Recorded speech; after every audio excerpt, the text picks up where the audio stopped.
Welcome to Chitra's cooking feast. இன்றைக்கி வீடியோவில் சோள மாவு வெஜிடபிள்ஸ் எல்லாம் வச்சு நல்ல ஒரு ஹெல்த்தியான அடை தான் நம்ம இன்றைக்கி பார்க்க போகிறோம்.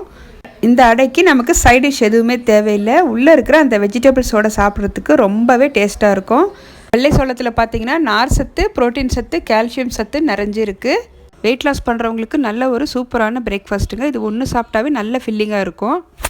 இந்த ஹெல்த்தி ரெசிபியை பார்க்குறதுக்கு முன்னாடி நம்ம சேனலை சப்ஸ்கிரைப் பண்ணாமல் பார்த்துட்டு இருந்தீங்கன்னா சேனலை சப்ஸ்கிரைப் பண்ணிக்கோங்க. இப்போ வாங்க எப்படி பண்ணுறது நம்ம வீடியோக்குள்ளே போய் பார்த்துடலாம். 1/4 கிலோ மெஷர்மெண்ட் உள்ள கப்பில் 1 கப் அளவுக்கு சோள மாவு எடுத்திருக்கேன். நம்ம வீட்டில் அரைச்ச சோள மாவு தான் எடுத்திருக்கேன். நீங்கள் கடை மாவு கூட யூஸ் பண்ணிக்கலாங்க. ஒரு தடவை சலிச்சிட்டு ஒரு பாத்திரத்தில் சேர்த்துக்கோங்க.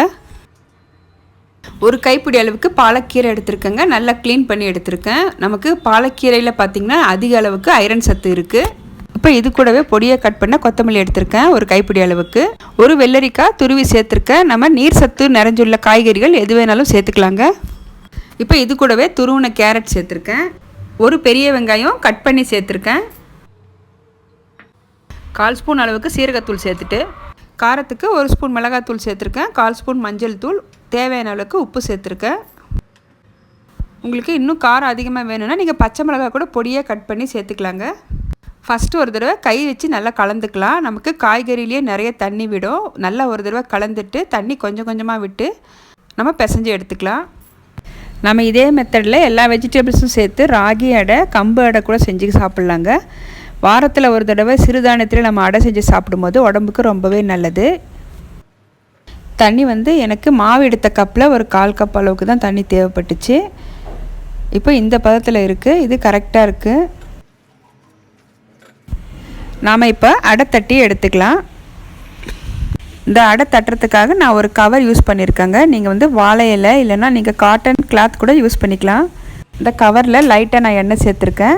லைட்டாக நம்ம கையை தண்ணியில் நனைச்சிட்டு ப்ரெஸ் பண்ணிகிட்டே வரும்போது நமக்கு நல்ல ரவுண்ட் ஷேப்பாக கிடைக்கும். நிதானமாக நம்ம ஒரு ரவுண்ட் ஷேப்பில் தட்டி எடுத்துக்கலாங்க. இது செய்கிறது ரொம்பவே ஈஸி. இந்த மாதிரி உங்களுக்கு செய்ய வரலன்னா கொஞ்சம் தண்ணி விட்டு தோசை மாவு பதத்துக்கு கரைச்சிட்டு நீங்கள் தோசை மாதிரி கூட ஊற்றி எடுத்துக்கலாங்க. இப்போது அடை தட்டி எடுத்தாச்சுங்க. இப்போ தோசைக்கல் சூடாக இருக்குது. இந்த மாவு சேர்த்துக்கலாம். மாவு சேர்த்துட்டு ஒரு 5 நிமிஷம் கழித்து நம்ம திருப்பிக்கலாம். இப்போது ஒரு பக்கம் நல்லா வெந்திருக்குங்க. அடுத்த பக்கம் திருப்பிக்கலாம். நான் 1 ஸ்பூன் அளவுக்கு எண்ணெய் சேர்த்துக்கிறேன். லைட்டாக இந்த மாதிரி நீங்கள் ப்ரெஸ் பண்ணி வேக வச்சுக்கோங்க. அப்போ தான் நம்ம சேர்த்துருக்கிற காய்கறிகள் அந்த மாவு நல்லா வெந்து வரும்.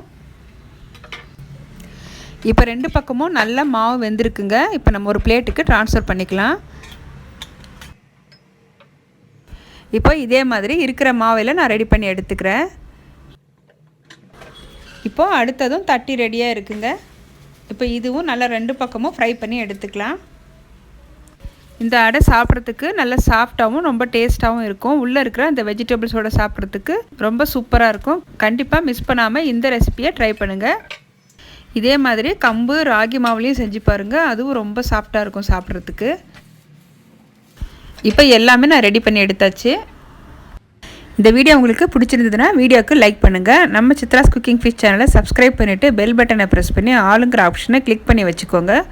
அப்போ தான் நான் போடுற வீடியோஸ் உங்களுக்கு தொடர்ந்து நோட்டிஃபிகேஷனாக வரும். தேங்க்ஸ் ஃபார் வாட்சிங்.